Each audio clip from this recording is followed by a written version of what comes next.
Prova,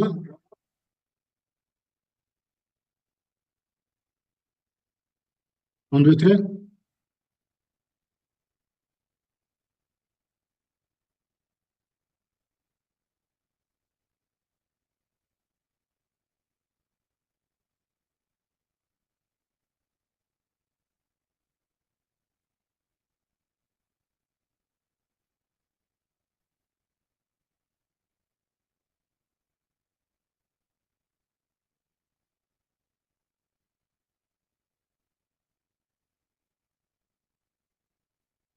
prova,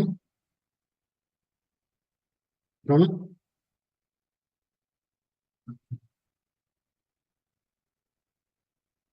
prova. No.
Guarda su in alto, la vedi quella luce, aria di vita che va.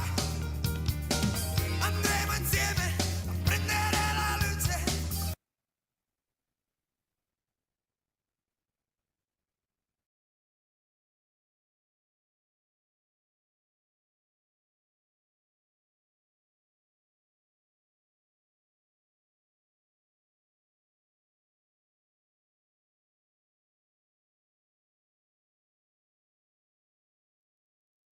Hello, my friends. Are you ready for the next episode of the Dermoscopy Happy Hour?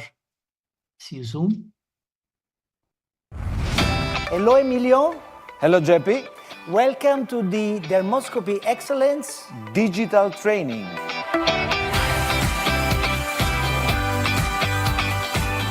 Let's start from the clinical. Are you ready for the scalp? Some data highlighting a significantly worse survival for acral melanoma. Here, again, you make the diagnosis because of the arborizing vessels sharply in focus. So this is our destiny, my friends. If someone is connecting right now, Yes. then they are saying, okay, let's stop seeing this stupid course.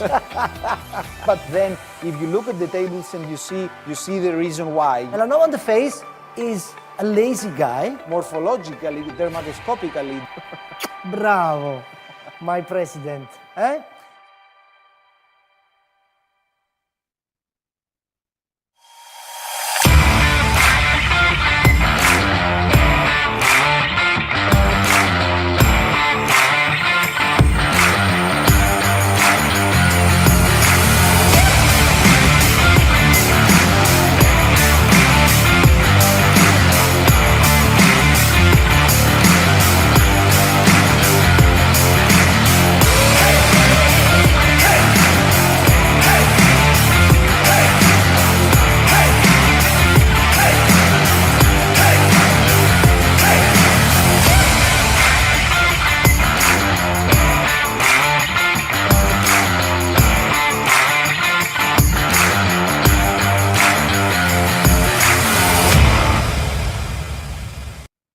Hello, hello, hello, hello, hello. Ciao. Wow, Sebbi was working very hard because he had a problem. What problem did you have, Sebbi? Internet connection was really bad, and YouTube streaming.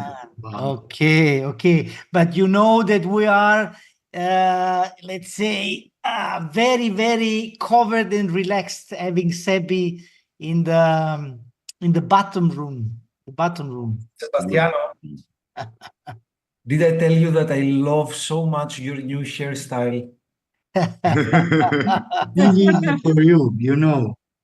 Thank you, thank you, thank you. You are not alone, Emilios. I wish to be like you. For I'm this, not alone. You will never be alone. Ragazzi, how are you, my friends? Do you love me? Oh, start with this. Right. I want to start with this.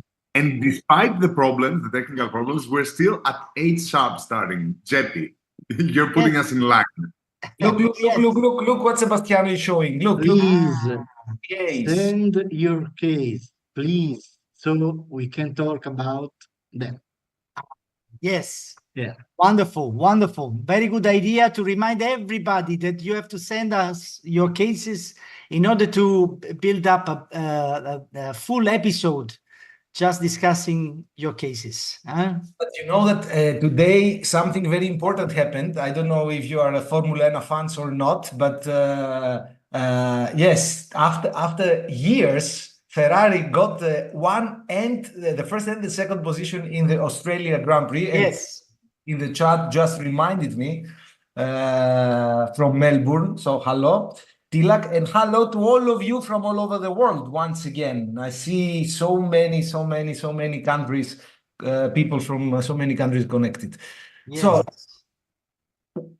Jeppy, question. Question of the week. Remember also the quote of the week, please. Question of the week is concerning regression. What is in your view regression in melanoma? Something good, something bad? It depends. What do you think? Sometimes.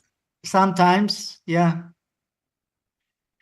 Ragazzi, something bad, it depends. Aha, very nice, very interesting, very interesting. Wow, only 7% voted for the regression. Something good. Yeah.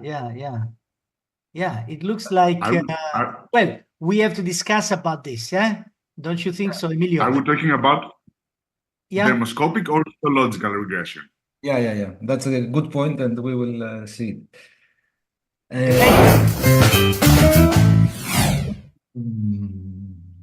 Boom.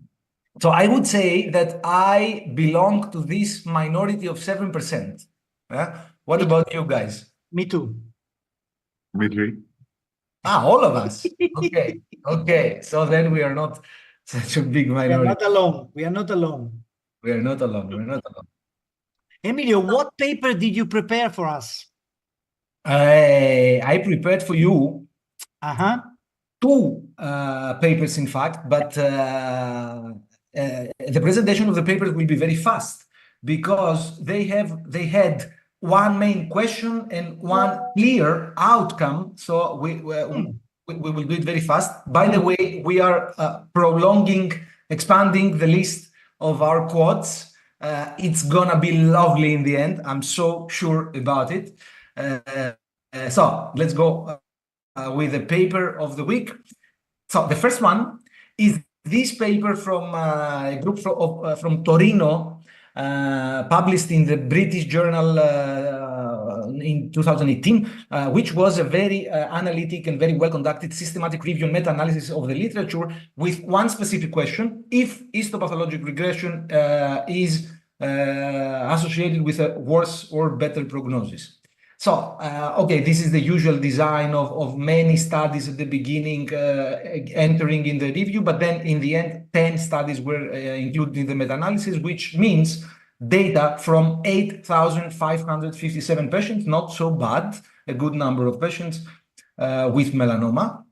And here you can see these 10 studies. They start from 1985 and they go until 2015. And in the right part of the table, you can see the numbers the percentages of survival with or without regression, but let's see directly the big result. This is the big result. This is the data synthesis. So this is the main outcome of the meta-analysis, which is a clear outcome, suggesting that regression is associated with lower likelihood of death, and the relative risk was 0.77 with confidence intervals below 1. So it appears that we have, according to the published evidence, we have a clear answer to the question if regression is associated with a good prognosis or not. And the answer is yes, regression is associated with a good prognosis.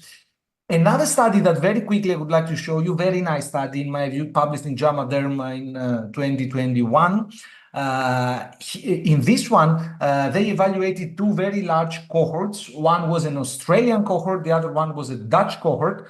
Again, the question was if histologic regression is associated with a good or better or worse diagnosis. And again, the result was clear-cut in both cohorts. So you see that recurrence-free survival, but also overall survival is higher in melanomas with regression present. This was the Dutch cohort, and the same result also for even more bigger difference in the Australian cohort. So again, a clear answer that regression is associated with a better prognosis. So in general, I would say that regression is a good thing. And in my view, it makes sense also from a pathophysiologic point of view and a common sense point of view, because regression, in fact, is a sign of a successful immunologic response against the melanoma. I mean, that what happens when a melanoma begins, the immunologic response against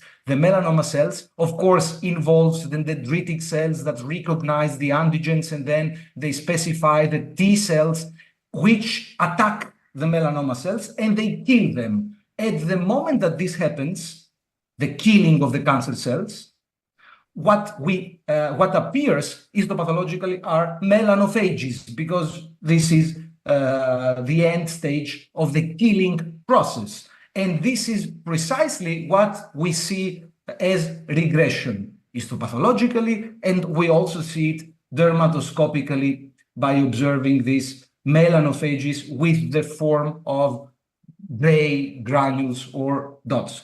So it's very reasonable to suggest and support that regression is a good sign, because it's a sign of a successful attack of our immune system against the melanoma cells.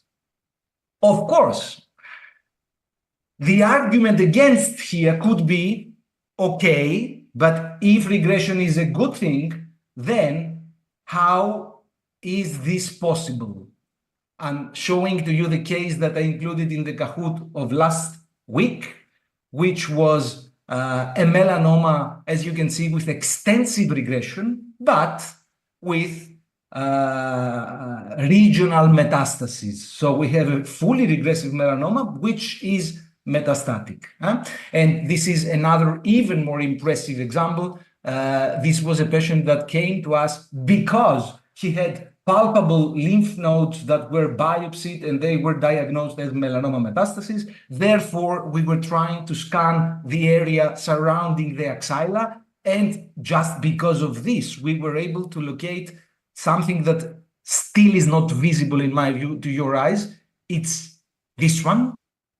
So it's, as you can see, again, an almost fully regressive lesion that, however, resulted in regional metastasis. And this is the histopathology of this fully regressive melanoma, by the way, developing on a pre-existing dermal nevus, which happens, as we know, sometimes. So this is the argument against the notion that regression is a good thing. Of course, an additional argument is that in some metastatic melanomas, and the percentage has been calculated approximately to 2.5 until 4%, the primary tumor cannot be identified, which possibly means that the primary tumor underwent complete regression. However, melanoma was metastatic. Therefore, this is again the argument against the notion. But let me ask you something. Do we know How many melanomas melanomas undergo full undergo regression? full regression? Do we know? No. No. And it Can could it- be possible. It could be possible that there are many more than we discover because they develop metastasis. Exactly. So data suggests that complete regression is very, very rare, like 0.22 to 0.27. But let me ask you, how can you diagnose a melanoma that underwent complete regression? The only way you can diagnose it is if it was metastatic. So Metastasis. we diagnose only those few melanomas that undergo full regression but metastasize. We possibly do not diagnose at all some melanomas, and I don't know how many they are, that might undergo full regression, then nothing bad happens, and they don't metastasize.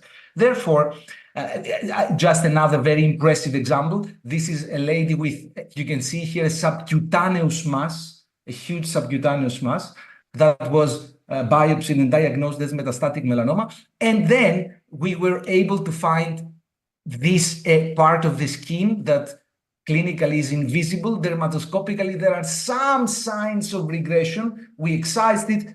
Most probably this was the primary tumor that regressed completely. Let me ask you, would I ever be able to diagnose this melanoma if it was not metastatic?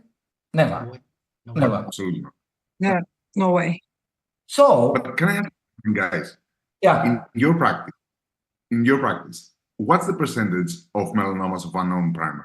Is it that high? No, Does it reach it's not 3%? It's not 3%. not 3%. It's not 3%. It's less than 1% in mine. Yeah, Maybe but half percent. Yeah. No, it's much less, at least in my experience. Yeah. In my experience as well. Yeah. In all of our experience. So Therefore, where do those start? no, say, Costa, say. Go. No. I was just wondering, where do those stats come from? Like, we have busy practices, four of us. Yeah. Okay, go. Yeah, this is the published evidence. It's not. That's why we have to mention the published evidence. So, an hypothesis could be that some melanomas might undergo full regression and they are never diagnosed. Of course, this is a hypothesis, but it's a hypothesis that makes sense in my view.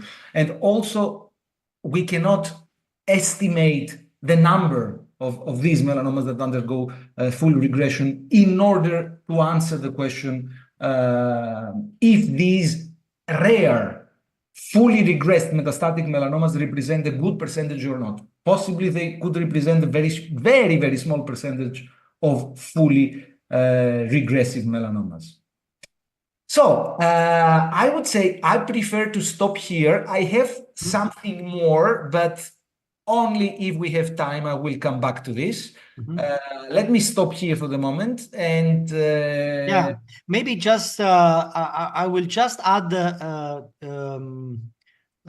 because of my cases, just another small point. First of all, let's make first a morphologic distinction between regression and blue-white veil. This is extremely important. We were discussing a little bit this topic 1 or 2 episodes ago, when we see compact bluish and whitish color, this is called blue-white veil.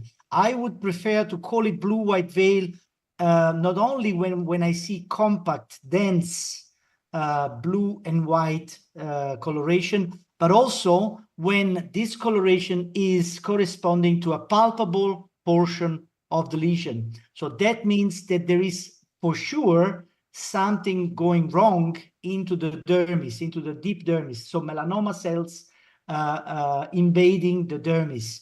And as you can see here, this is a clear-cut blue-white veil, dense, compact, corresponding to a palpable part of the lesion, not nodular, but just palpable, but this is still enough.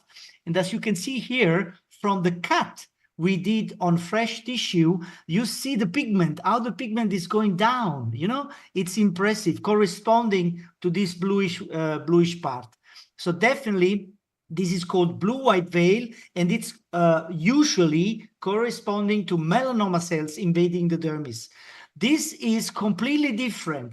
This is the prototype of what we call regression, not only because you see not a white and blue coloration, which is dense, compact, but you see these granules.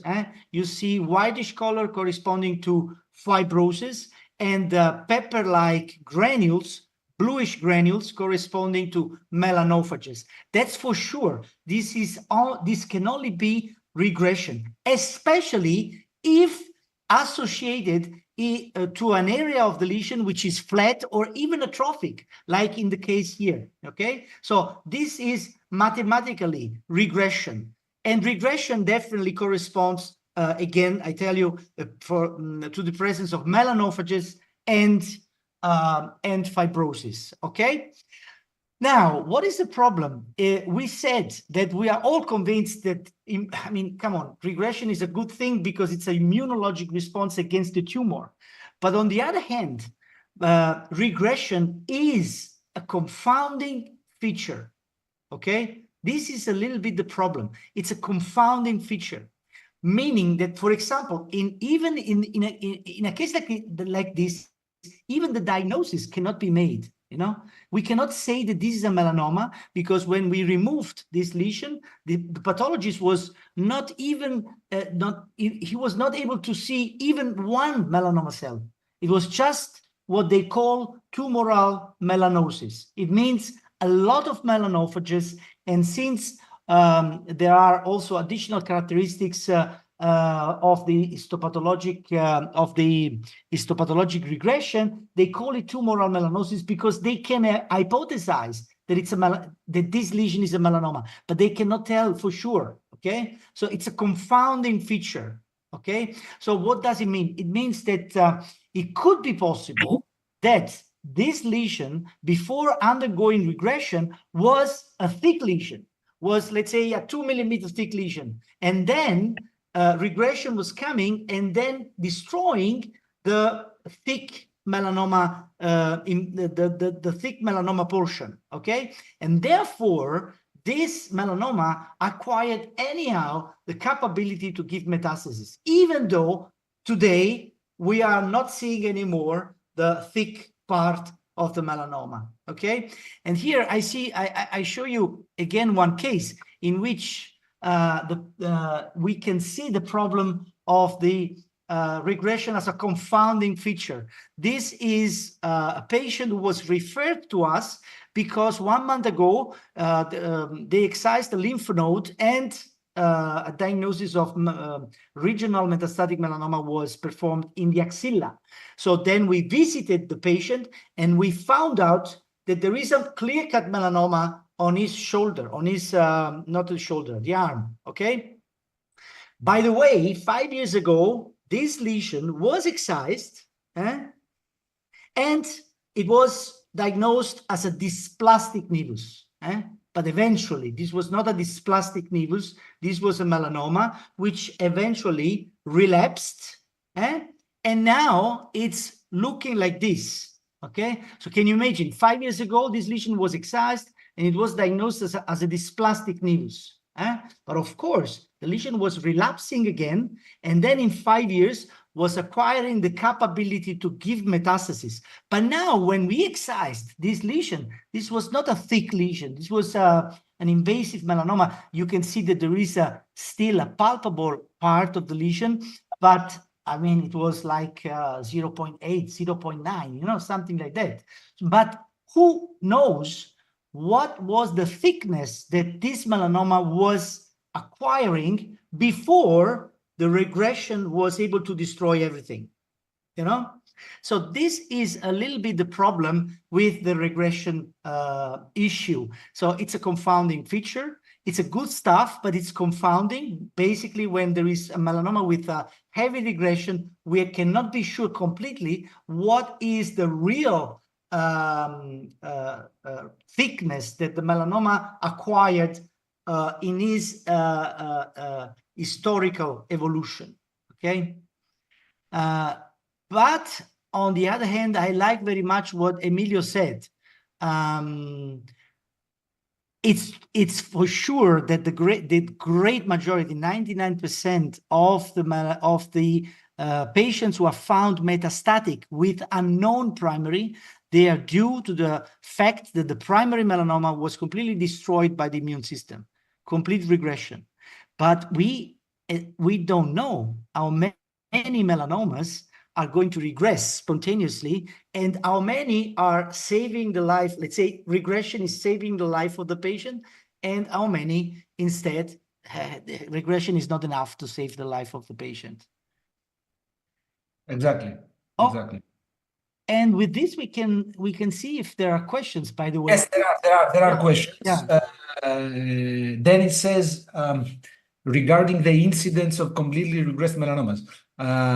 Given that in transplant patients we have a disproportionately high number of melanomas, is this some kind of evidence that probably in patients with a functioning immune system, probably there are again many melanomas, but many of them are destroyed by the immune system. But we know very well from the general oncology concepts that every day we produce cancers in our body, right?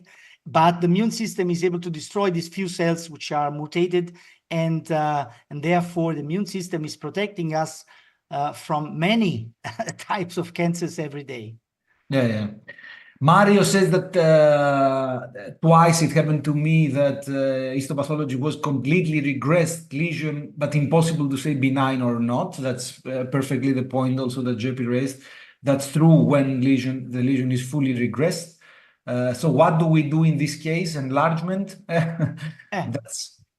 Let's say this is something we do for, let's say, keeping calm our, let's say, our mind, to say that we did something.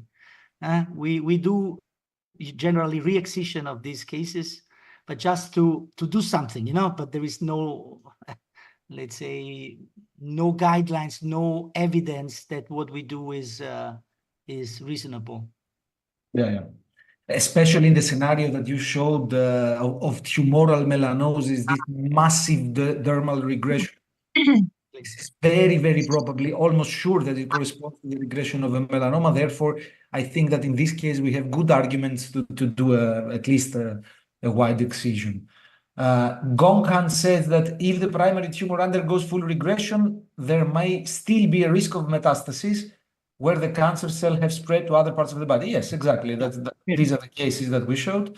And Mehran asks, does the immune response that's a nice question. So if the immune response depends on the depth of melanoma, so the deeper melanoma produces more aggressive immune response, and the thin melanoma produces less aggressive response. That's a nice question.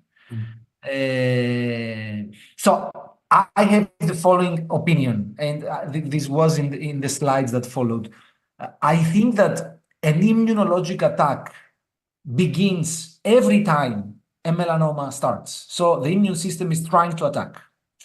And if you think about it, probably this is the explanation why in most of the dermatoscopic studies on very early melanomas, we find regression, signs of regression in a very big percentage of early melanomas. So in melanoma in situ, I remember we found regression in almost 90%. Dermatoscopically, of course, it's not precisely the same thing. And also in early melanomas, we find regression very, very frequently. While in nodular melanoma, we don't see the signs of regression that much frequently. In my view, this is not because there is no immunologic effort. There is immunologic effort, but melanoma prevails, and the melanoma cells occupy everything. So I think that regression is regression. Immunologic attack against the melanoma is universal every time a melanoma begins. And I suppose that it starts already when the melanoma is in situ, as you said. It So starts already when the melanoma is inside. yes, at least Yeah. as the melanophages, the presence of melanophages in that area, in that melanoma is in situ are very common. Yeah. The thing is that we have two types of melanoma regression. I also have that in my slides just for clarification. There's the peppering, of course, but there's also the scar-like depigmentation, which in histopathology, they correspond to two totally different things. Peppering is melanophages occupying the epidermis, attacking the melanoma, usually found in the junctional part of the lesion. But scar-like depigmentation is a thick fibrosis in the dermis, which is subsequent, and it's found in deeper melanomas, right? So I think that it starts via the attacking and then occurs the scarring. So in deeper melanomas, we have a different kind of regression. And maybe that is physiologically important. Of course, we don't have the answer right now. But as you said, most likely it's a good thing. It shows that it works. One interesting question would be, how would like PD-1 or anti-PD-1 drugs work on melanoma that already have regression? Have we looked into that? Like, histopathological regression? Not sure. I'm not sure if we have this answer. Yeah. So we have a different kind of answer in the neoadjuvant trials. So that they administered immunotherapy for stage 3 melanoma before the surgical operation. There, the presence of fibrosis in the dermis was a very good sign of response. But this is a little bit different as compared to your question. But still, it is very close, though. Yeah, it is close, but yeah. We have many questions, by the way. Yeah, many more. Go ahead. In the case of total regression of the melanoma, can a biopsy on a suspicious scarring result of previous melanoma still find tumor cells in the skin? Okay, yes, it could be but that some cells are still there and they can be seen histopathologically, but not always. So there are scenarios in which there are no cells remaining at all. Do you think this aspect about regression is true for melanotic and hypomelanotic melanoma? So if in a melanotic melanoma we see the same type of aspects of regression, yes, why not? Well, we don't see peppering. We don't see peppering, of course, because there is treatment. Yeah, but we see white areas. Yeah. By the way, the percentage of true amelanotic melanomas which are not nodular is very low. So the great majority of amelanotic melanoma are nodular, and as Emilio said before, in these cases, melanoma cells prevail, and we don't see regression basically. So that's a little bit the problem. Dennis says something very nice. Do you think that the presence of metastases can enhance the immunologic response and hence support regression, so that because of the metastasis, the immunologic stimulus is stronger? I think the opposite. I also think the opposite. Is the presence of the primary tumor, which is enhancing the host reaction. Because melanoma is supposed to be immunogenic, but the primary melanoma, not too much the mets. Yeah, but this is a nice question. I like it. It's a reasonable thought. If we notice almost full regressed lesion, should we monitor the patient more like ultrasound or than dermoscopy? Well, it depends. It depends how strong is the suspicion. For example, if I see a lesion which is called as tumoral melanosis by the pathologist, definitely yes, I will do a clinical follow-up and maybe also an ultrasound from time to time of the regional nodes.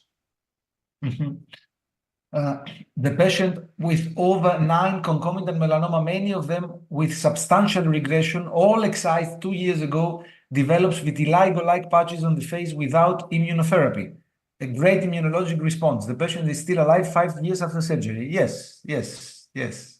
There are some extreme cases like the one Versu described. Well, anyway, let me tell you, there are many quotes. I like them. I like them. So the first one is mystery of melanoma regression continues. Then regression is a revolution. Then if it regress, it is complex. Nice. I like that one. If you see regression, progress to think. Don't mess with a mole regress. Yes, don't mess with a mole regress. Yeah. Also very nice. When regression is present, think pleasant. There's a very nice question by Eva. If the histological immunologic reaction by melanoma regression and Saturn nevus is the same. Yeah. Okay, nevi can also regress. There was a question about nevi, so Nevi can also regress, but usually they are going through, let's call it involution. Sometimes they regress as well as it occurs in melanoma, but the majority of them, for their natural evolution, they are going to go through spontaneous involution, which is a little bit different from also from a morphologic point of view. There is apoptosis. It's not an immunological, let's say, attack. Yeah, but in Saturn nevi, there is an immunologic attack. Yes. Indeed, but we never see peppering in Saturn nevi. We never see peppering in Saturn nevi. Peppering and fibrosis, but no peppering and no fibrosis. No, we see peppering. Why not? Why not? We see it. In Saturn? In Saturn. Yes. I have also pictures about, you see the melanophages which are circumscribing the border of the lesion. So you see that the attack is coming from the outside, but in a very regular fashion. I've never seen it. I've never seen it. That's interesting. Yeah. If melanoma suffers complete regression, how possible it is to metastasize? Andrian just said that we don't know because we cannot know how many melanomas undergo complete regression in reality. What about early regression and late regression? Good and bad for pathologists. Good and bad in which sense? I don't understand. So theoretically, early regression is typified by an lymphocytic infiltrate, the presence of melanophages that do the phagocytosis, while late regression, it could be only fibrosis left. You don't have any more the lymphocytes and the melanophages. But good and bad, I don't think so. I think it's... This was nice. It would be interesting to compare the dermoscopic differences of melanomas in immunocompetent patients versus immunocompromised patients. Yeah. Good point. But do your pathologists ever report? So I get sometimes a report. This is a melanoma, which is 0.3 millimeters, but with a regression that reaches a depth of 0.8 millimeters. What does that mean for you? No, not enough. I've discussed it a lot with pathologists. This is not enough. I mean, you cannot measure the Breslow thickness based on the depth of regression. Of course, there is a doubt remaining, but the Breslow, they still calculate it based on the last detectable cell, not on the regression. Okay, so you wouldn't, okay, 0.3 is very small. Let's say it's 0.6 and has a regression of 4 millimeters. Would you do a sentinel lymph node biopsy? Tough question. There is, in general, there is the indication is that when regression covers is very extensive, so more than 70% of the lesion, then probably that a reason to think about node biopsy. But obviously, evidence is very weak, very weak. Yes, and I would say that in these cases, when there is extensive regression in a very thin melanoma, everything depends on the size, on the clinical size of the lesion. Meaning that if you have a very small melanoma, less than 1 centimeter, with a lot of regression, okay, who cares? I mean, it will be prognostically anyhow good. But when you have a melanoma like this, I don't know, 3 centimeters with a lot of with extensive regression, it means that this melanoma was growing for, I don't know, 10 years. And in these 10 years, maybe it could be possible that 3 years ago it was 1.5 millimeter thick, you know, and now it's not anymore. You know what I mean? So if I see a lesion like this, then maybe why not? Let's do a sending node biopsy, because if it's positive, it's a good idea maybe to perform adjuvant treatment. But what Roxana suggests, I have to say that I like it very much, and I don't know if anybody ever did it. Just to compare the dermatoscopic images of melanomas in immunosuppressed patients versus immuno. Yeah, that's what I said. It's very important. This is a very good suggestion. I don't think there is nothing in this regard. Yeah. Okay, about sending node biopsy, okay, Sebi started sharing. Okay, yes. Sebi. Okay. Go, Sebi, He's putting us back in track. Go, Sebi. Benefiting from the unique properties of Avens living water, our scientists and dermatologists study your skin's biological mechanisms and its interactions with its environment to efficiently soothe, protect, and repair. Eau thermale Avens, the confidence of healthy skin. Wonderful. Bene. Who's coming next? Nisa? We do have more questions, but we will try to come back to them after in a while. Nisa, please, my dear. Okay. Let's see. And this is my first case, and the lesion is located over the shoulder, the 51-year-old male. And you also see some vitiligo over the body. Yeah. This is a lesion and vitiligo. And we perform PET-CT, and there was a big lymph node in the axillary region. The lesion was located over the right shoulder, and histopathology showed that it's a metastatic melanoma. And also he has a lot of metastases in lung, liver, and the patient died in 6 months. So we see almost total regression here, as Jeppe said. When there is, it's a big lesion, you can see the size, and histopathology showed complete regression. And I think when we see a lesion like that, case like that, it's a bad sign, right? Because it's a big lesion, completely regressed, and this patient probably has metastasis, like this case. So this case died in 6 months. You see the vitiligo also. And another patient, and this is a very young and sad story, because the patient was 25-year-old, and she had an inguinal lymph node, and they performed, and histopathology showed that there is a metastatic melanoma, and there were a lot of lymph nodes in the PET-CT, and there was also metastasis in the bones and liver, and also lung again. Very similar history, and they ask us for a full body check. And here, there's a little thing here in the same leg with the inguinal lymph node. You can see the pigmentation here, and here is the dermatoscopy. We just observe a blue structureless and white structureless area, and we perform a biopsy, and pathologically there was almost complete regression, but pathologists still can see some signs of melanoma here.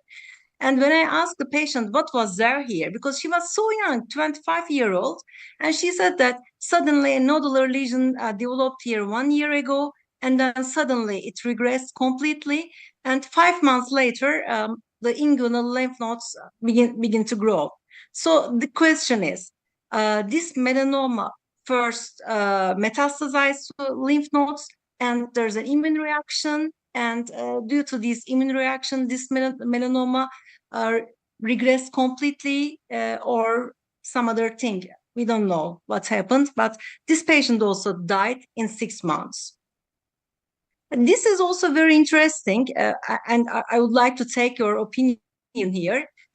There's a big lesion here, and at the center there's a blue nodular lesion. And when I asked the patient, do you have some previous photos? And he showed me this photo. You see the regret, this is 1 year ago.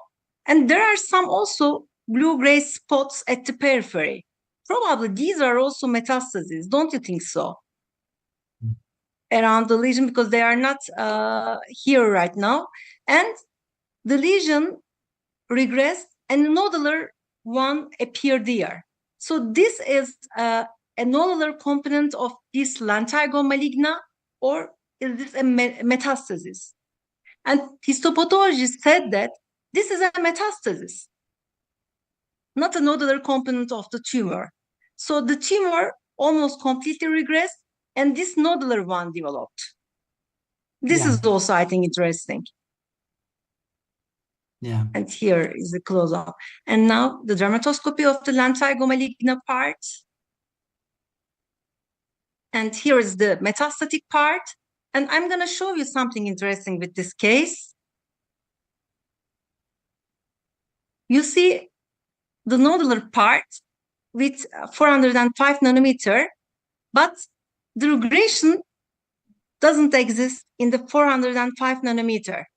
We just see the tumor, but regression isn't visible. Isn't it interesting? Let's go back. Yeah, we can see the regression here. It's just the tumor with 405 nanometer. Incredible. Yeah, and here also you can see the regression part. So this is my last question, but we answer already this question. You can see the primary tumor. Actually, it's a big one. You can see it's still the borders and the pigmented part and the whitish part. So in this case, would you like to take a sentinel lymph node biopsy during excision? During the excision. It means because when this is almost completely going under regression, don't you think so? Because the borders are just like the yellow borders, just the pigmented part, but still we have regression here. So this is a big one. Yeah. But then so when did you to proceed in this case? Okay, but when did you excise the lesion? Was this was an in situ, or this was thin? What was the thickness? 0.2. Yeah. 0.2 mitosis, ulceration, regression severe. This is a little bit the problem. Mild. Yeah, this is a little bit the problem. It's a very large lesion, so this is one of the things to discuss seriously. For the opportunity to perform a sentinel node biopsy. Actually, I think cases like this, when the primary tumor is big and you can see some signs of regression, and there is extensive regression. When there is extensive regression, I think it makes sense to make a sentinel lymph node biopsy, because in this case, sentinel lymph node biopsy was positive. And also in PET-CT, we see also some signs of metastasis. So I think, as Jeppy said, when the primary tumor is big and we can see still the borders, and when there is extensive regression, I think it's better to make a sentinel lymph node biopsy in these cases. Cases like this, there's a partial regression. Here, the breast of thickness is 0.4 millimeter. I think no need to take a sentinel lymph node biopsy. Because they are completely different, I think, this case and this case. Good points, Nisa. Good points. Thank you. Good points. Costantino. Constantinos, you go, yeah, and then we will take the remaining questions. Yeah. Wonderful. So I think that this is an episode that creates more questions than answers. This is a lesion. It's 17 centimeters wide, and this is one of the anecdotal cases that I want to bring up. I think we all have some of them. Of course, the patient has had this for 20 years, right? Extensive regression, as you can see. The deepest part of the melanoma, of course, is this one. It was at this point 2.5 millimeters breast. But it is one of these cases where the patient has had the lesion for 20 years, 25, I think, growing. And once it was excised, the patient within 6 months developed metastasis. And Emilius knows what I'm going to say.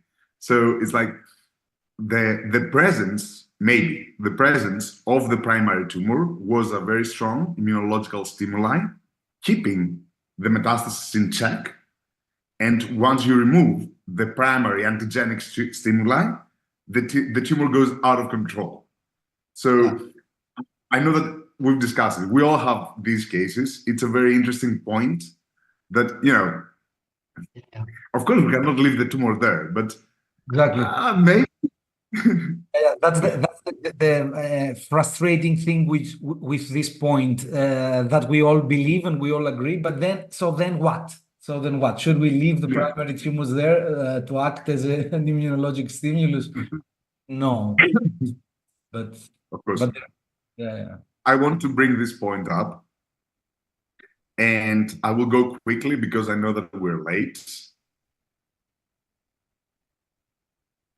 Of course, my first point was the one that Jetty was making, that blue-whitish veil is not regression. And here we can see on the deep invasive part of the tumor, along with the shiny white lines, the blue-whitish veil, which corresponds to compact orthokeratosis, and it's a paradoxical reaction to the invasive component of melanoma, and shouldn't be confused with melanoma regression, because in dermoscopy, we see two kinds of melanoma regression, which is peppering and scar-like depigmentation.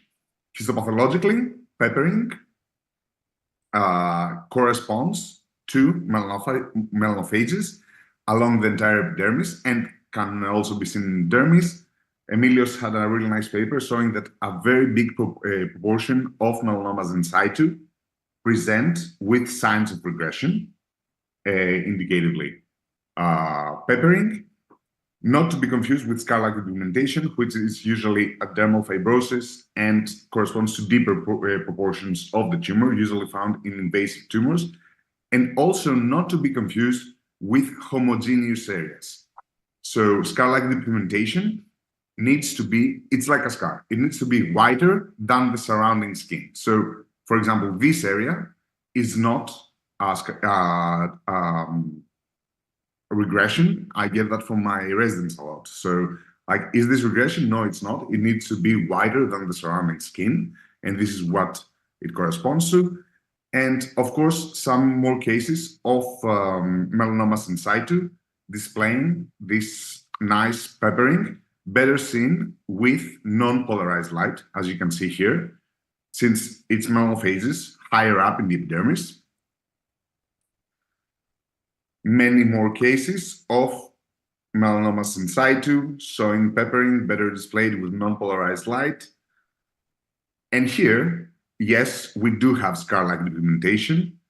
You can see that it's wider than the surrounding skin, as also the first case that I showed, the very large melanoma.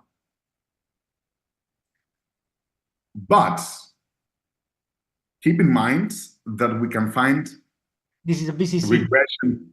Exactly. So we can find regression type structures in other tumors, as in basal cell carcinoma. And here, actually, it's not even regression. It's normal skin. It's the skip areas that a basal cell carcinoma can create. So this is an area of the skin that is not infiltrated by the tumor. it goes around the normal skin. Again, here, sometimes shiny white lines can be confused with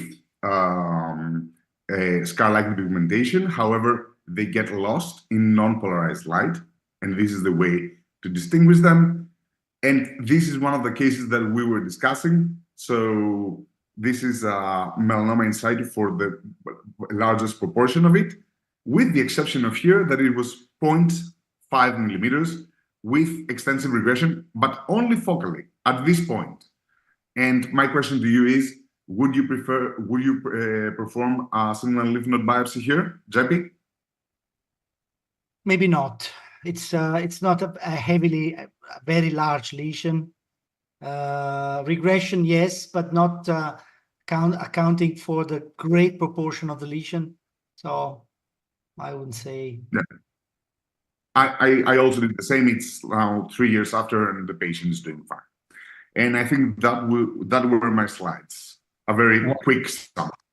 Great. So, Emilio, that the grade of the immune reaction should reasonably depend on the antigenic stimulus of the neoplasm and the immunologic potency of the host, isn't it? Yes, of course. That's why it would be very interesting to see what happens in immunosuppressed patients where they don't have the host response. So how would you manage a patient in the clinic who gives a clear-cut history of a mole that disappeared? Do you excise the skin? No. Yeah, because disappearance of a mole is very frequent thing. Anyhow, is melanoma in situ?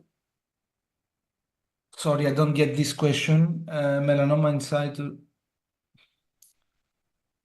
Sorry, no, I don't get it. In a patient who already had a melanoma, if you find a complete regressed lesion, but just with an achromic patch, what would you do? Is it useful to excise? Let's say if there is a patient with a previous melanoma, maybe we are more aggressive, and but we have to have an objective history about the presence of something before. In general, I'm not going to excise something that it's just looking like a white patch. And I think the question of Joan de Vega is whether a melanoma in situ 10 years ago can be accused for lymph node metastasis. And I think that the answer to that would be go revisit the pathology. If it's melanoma in situ, true melanoma in situ, there's no chance that could have given a metastasis. Look for another tumor. Unless there is extensive regression, therefore you cannot be sure if the melanoma was in fact in situ or not. Yeah. Do you take into account regression to adapt the margins of excision? Yes. Yes, we do. Yes. Absolutely. Like we mark the lesion based on all dermoscopic features and regression especially. Yeah. Do you use genetic test or PRAME to decide if you're going to do sentinel lymph node biopsy? No, I would say. No. No. How much do you rely on dermatoscopic signs of regression when you choose the margins again? Okay. You can see white scar-like depigmentation of regression the same in polarized and non-polarized light? More or less, Yes. as Costantino was showing. Yes. There are some differences, but Sometimes when you look on a scar-like area, when you switch to polarized, you see on the scar-like area also white shiny lines or streaks, which makes sense. They correspond anyhow to collagen, remodeling of the collagen. Therefore, Fibrosis. it's fibrosis. It's something similar to regression. Emilio, we have to move on. Yes, I was just trying to take all the questions, and I think we did it. Yes. Maybe one, Yes. but I think most of it we did not. I suppose you have to tell us something, right? Yes, I do. Although there is another nice question about age and regression, but since you Say it. Regression, if there is a correlation between regression and age, so regression is more frequent in young, Fascinating question. very fascinating question. I would say that maybe regression is for young people, but we cannot say so. I cannot answer the In question. my experience, yes, but Yes. I don't have any clue, any evidence. Yeah. Well, I mean, if you think about this lentiginous melanoma of the elderly, which is the very frequent type of melanoma, melanomas in situ that we found in old people, they are much less frequently regressed as compared to the melanoma in situ in young people, I think for sure. So probably yes, there is an association. Okay, yes, I want to tell you a couple of things. The first thing that I would like to tell you very quickly is to remind you about these fantastic tools that that Camfield offers for our practice, which, as you can see, is a complete armamentarium starting from handheld until the Vectra machine. And in addition to this, there is also the software that supports the implementation of different types of photographs, clinical photographs, dermatoscopic photographs, even confocal photographs. And there are several very important functions that work both in the 2D and the 3D mode. For example, automatic lesion detection, of course, tracking and analyzing the changes in the sequential visits, and for sure, the AI analysis with DEXI that gives you an automated score for each lesion. Okay, so this is the imaging, this is the detection, the automatic detection of the lesions, and in the follow-up visit, the automatic detection of the changes, which is obviously very helpful. Same stuff also on the 2D. All these functions work not only in the 3D, but also in the 2D, which is obviously much more affordable for many more people. And that was the first thing I wanted to share with you. The second thing that I want to... Penelope. But how did you know? You're a prophet. You are a prophet. I like Smiling Sweetness. part of the show. Smiling Sweetness, are you ready, Smiling Sweetness? 70 years old, female, no medical history, in excellent health, 2 indurated nodules, concomitant onset 4 months ago on the lateral side of his left wrist. That's dermoscopy. Yeah. Mycobacterium. Mycobacterium marinum. Leishmania. Leishmania, you said. Bravo, Leishmania. Leishmania, white starburst pattern, radiating stree, central ulceration, polymorphic vessels. So a nice case of Leishmania was the first case of Penelope. The second for Konstantinos, 46-year-old, no medical history, blah, blah, blah. 4 painful ulcerated nodules you see on the forearm, successive onset, ascending fashion, sporotrichoid distribution. Single question. Do you have fishes in your house? So sporotrichosis is, of course, an option. The other option is fishes in the house. Exactly. Yeah. Which, by the way, in this case was the correct answer. So Mycobacterium marinum infection. Yeah, opala. He has a 200-liter aquarium full of neons.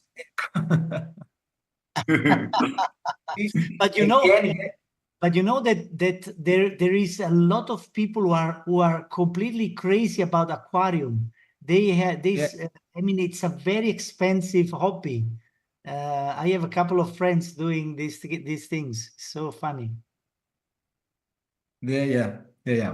Again, yellow-orange structurous area, also here with ulceration and white scales. For Geppi, come on, you have the easiest. Come on. Trichomycosi palmellina. Eh, we call it like this, trichomycosis pamellina. Treatment? Treatment, shave your hair. Shave. Flame-like pattern. Do you like the flame? Huh? I like it. Yeah. Waxy and yellowish adherent concretions and nodules along the length of the hair. Blah, blah, blah. For me, a case of a friend. Tinea nigra. Yes. Tinea nigra, yeah. Yes.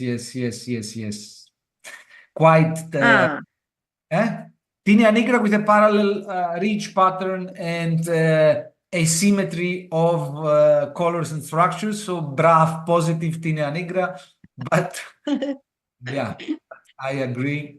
Of course, Tinea nigra, fantastic. And finally, for the nicest of the coordinators with a perfect hair look, Sebastiano, 9-year-old. What do these two black spots on his arm and knee? What are Zecca. Zecca. Ixodex. Yeah. Ticks. Funny. They go too much in the forest. They have to play at home. Exactly. Wonderful. Last thing we have to do for today is the Kahoot. I have to tell you, we had so many proposals for quote, and I just realized that Kahoot gives you the option to have 6 answers, not more. So I selected 6 of them. Okay. And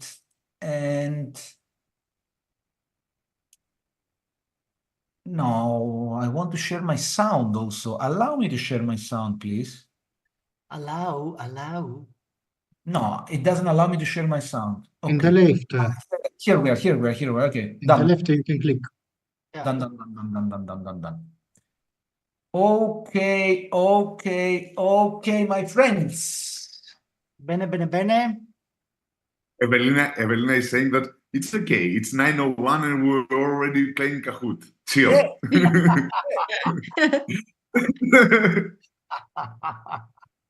Yes. Giuseppe, there was no need to push us so much. We should discuss a little bit more. No. Well, I mean, it's a In topic for Greek style, discussion. Greek style, it means that we finish at 10 o'clock in the evening. Don't go. Whereas Italian style, Napolitan is very different. No, I'm not Napolitano. I have very Austrian-Hungarian genes. No, but why don't you say that you did a genetic test and you know? Yes, my genetic test, in reality, makes me a Greek guy. Really? Mainly. 40% Greek genes. Yeah. I am 90% Greek, like the Greekest you can get, and 5% Italian. No, by the way, I have also 25 from North Europe. Yeah. But this 25 was quite strong, let me tell you. Quite strong, yeah. yeah. Physically, behaviorally, it's all Greek. It's all Greek. Embrace your Greek side, Giuseppe. Wonderful. So I'm sure that we don't have only 8 players, but the usual stuff. Let's start, and everybody's going to appear. So we start, of course, with the quad. The 6 that I selected from the ones suggested by you, all of them were suggested by you, by the way, today, are the ones that you will see right now on your screens. We have to select the quote of this week. Okay. Don't mess with the mole regress. Mystery of melanoma regression continues. Regression is a revolution. If it regress, it is complex. I like this. Regression may reduce succession. Regression is the melanoma's depression. I like the first one very much. Regression is the melanoma's depression. Ooh! Wow. So Close. balanced. Mamma mia. So, One vote. just one vote. If it regress, it is complex. Very nice. Yeah. Fantastic. If it regresses, it's complex. Okay, good, perfect. And now we start with our 5 cases, starting with this one, this nice ear. That's an ear. This is dermoscopy. Let me tell you that I like this image so much. I don't know about you, but I like it. We love it. Yes. Yes. So what's under the corn? What's under the corn? A deeper corn, an actinic keratosis, a squamous cell carcinoma, a painful nodule of the ear. Deeper corn.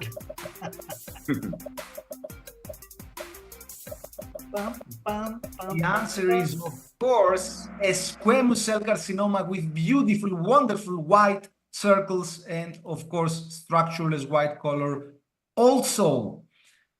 And let's see the first classification. The first classification says that Lera is on the top, followed by Taha and Lusa. Wow. They all have the same score.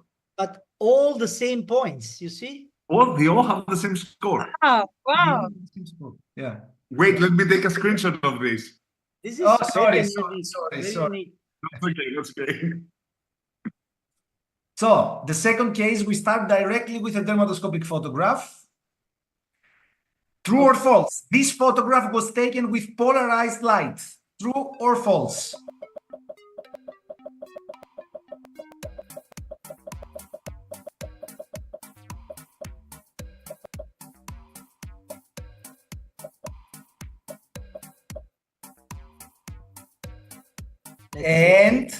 Let's see.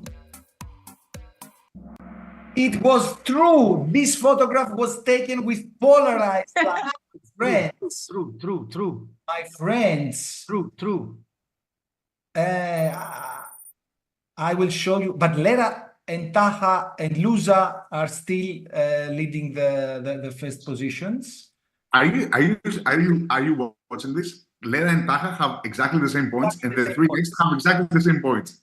Exactly. This is something strange, let me tell you.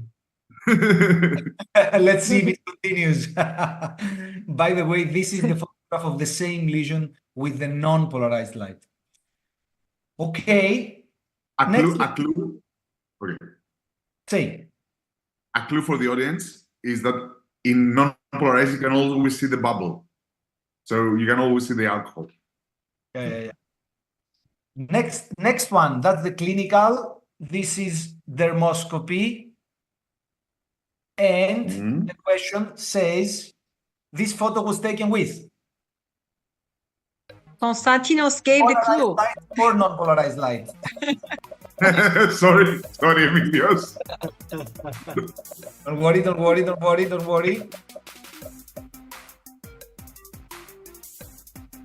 Pam pam pam pam pam pam pam. No, this photo was also taken with polarized light. Very strange. I will show you in a second the non-polarized image, and you will understand very easily. So, not anymore the same points. Dr. Sealer is in the first place, and polarized lady in the second. Regressive derm. It's also nice. Regressive derm. Polarized lady. So this is the non-polarized photograph. Yeah. So much better the comedo-like openings and the milia-like cysts. Nice. Next question. On the face, a white, slightly elevated lesion dermatoscopically looks like this. And the question is, which is your diagnosis? Do you think that this is a squamous cell carcinoma, a basal cell carcinoma, melanoma, or a giant molluscum?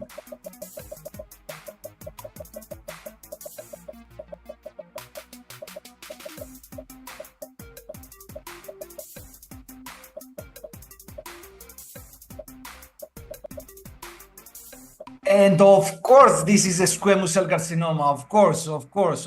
Very good. Wonderful. Let's see what happened. Dr. Siller is still first, polarized lady still second, March still third. Which brings us to the last question of the day, which is this one. That's the clinical. Dermoscopy. Mm. And the question is the following: best management, cryotherapy, biopsy, excision, topical steroids. Sentinel node biopsy, no. Directly sentinel node biopsy.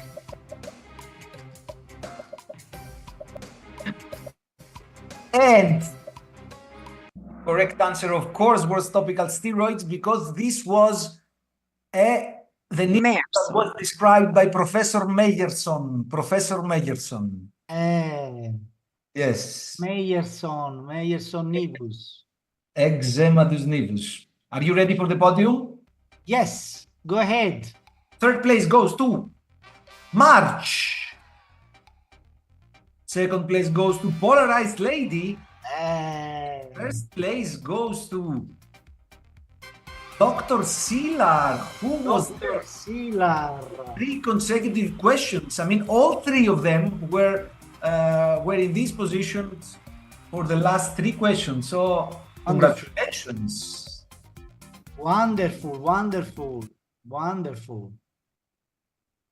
Fantastic. Let's see. Your polarized light. Polarized light changed everything. Yes. Let's see if we have Dr. Siller with us or not.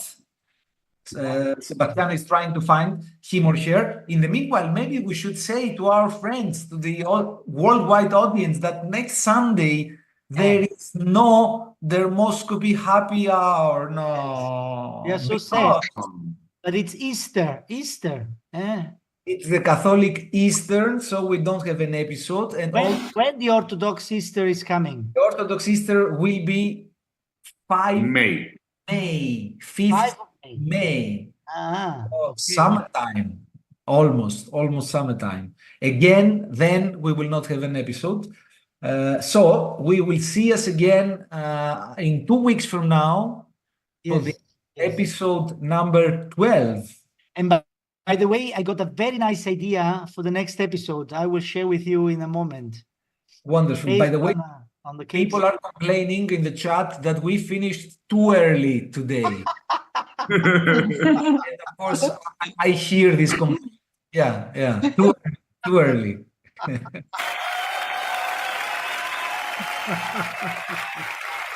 This is so funny. Oh, ragazzi, I love you so much. And I will miss you next Sunday. We will miss you. Love you so much. Bye. Thank you all. Thank you so much. Take care. Buona Pasqua. Buona Pasqua. Buona Pasqua. Bye. Bye.